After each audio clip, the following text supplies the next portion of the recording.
Greater Noida में बेहद दर्दनाक हादसा सामने निकल कर आया है, जिसमें आरोप यह है कि ससुराल वालों ने बहू को जलाकर मार दिया। हालांकि जिनकी लड़की की मौत हुई, दर्दनाक मौत हुई, इलाज के दौरान उनके पिता हमारे साथ मौजूद हैं। उनसे बातचीत करते हैं कि क्या ये पूरा मामला था, क्या ये विवाद पहले से भी था। जिस तरह से आरोप लग रहा है कि दहेज के लिए 35 लाख रुपए की मांग की गई और दोनों बेटी इसी घर में बिहाई थी।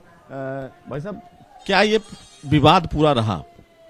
रीति रिवाज के हिसाब से 2016 में मैंने शादी करी थी, नोटबंदी थी तब भी मैंने शादी करी, जो रीति रिवाज रस्म के बिरादर के तौर से होती है।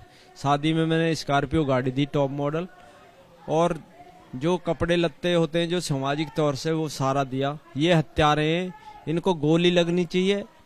ये क्या है, रिश्तेदार की तरह पकड़ के बैठा दे। एक मोबाइल चोर को, 10 रुपया चोर को तो गोली मार देते हैं पैर में, उसका घर तोड़ देते हैं जाके। ये हत्यारे, इनको हत्या के बदले हत्या चाहिए मुझे। क्या हुआ, क्या इससे पहले भी आपसे लड़कियां बताती थी कि मारपीट करते थे ये लोग, या दबाव दहेज के लिए बनाते थे? दबाव दहेज के लिए मैंने छूचक में वो दी थी, बुलेट मोटरसाइकिल दी थी।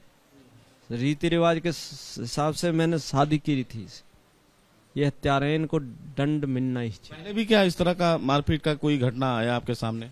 मारपीट करता था वो छोटा लड़का एक है, उसका बच्चा बेटी का ये छोटा सा 7 साल का, वो भी उसने सब देखा कि ये कैसे जला रहे हैं मेरी मम्मी को।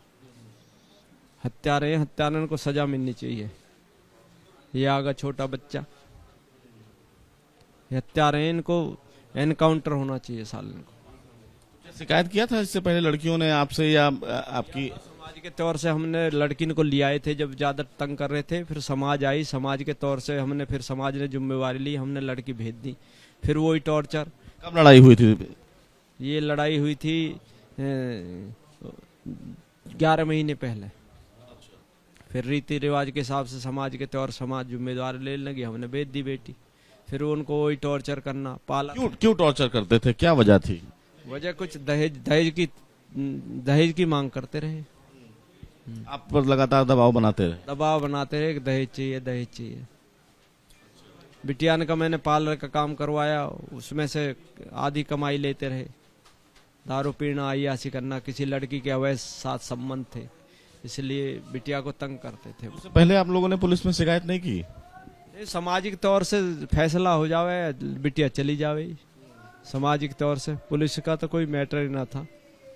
पुलिस तो अब भी नहीं जाग रही है, अब भी रिश्तेदार की तरह बैठा रही है। अत्याचार कर रहे हैं, अत्याचार हो रहा मेरे साथ।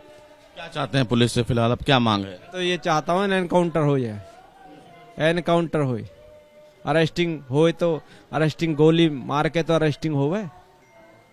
पैर में गोली, एक मोबाइल चोर के तो मार देते हैं, धड़ देसी है। 10 रुपया लुटेरे के टेक देते हैं।